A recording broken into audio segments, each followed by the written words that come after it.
Get your scanners ready because it's almost time to go back to school. And before you think that this is something that you'll never be interested in listening to, I'll share how this sparked my daughter's interest in scanning at the end of this video. Many schools are now using two-way radios as a primary form of communication between staff.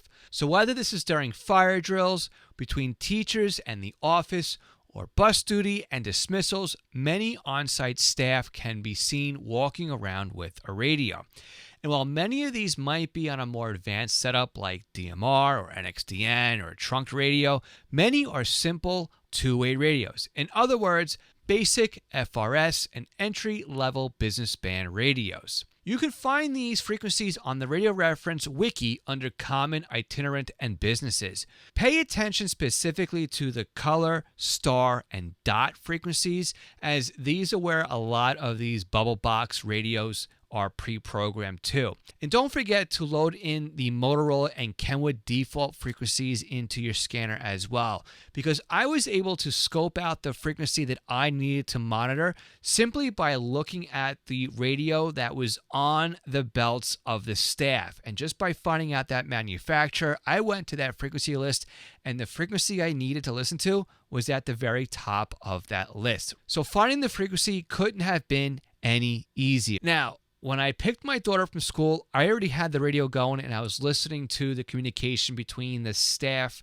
at dismissal. And when my daughter got in the car and she heard her principal talking and she knew who was at the other end of that radio transmission, and she knew the staff that were answering the principal, and she knew the students, her friends, that they were talking about on the radio, well, that immediately sparked an interest in that conversation.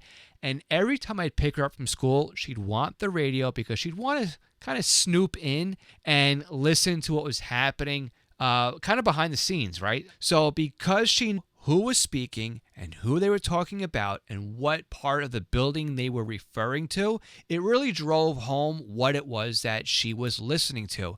And before long, she wanted that radio every single time I picked her up because it gave her something to listen to. So if you're stuck at the drop-off line or at the pickup line, grab your scanner and try to seek out that school that you're dropping your kids off at, because maybe this might spark an interest in them to start listening to the radio and start scanning.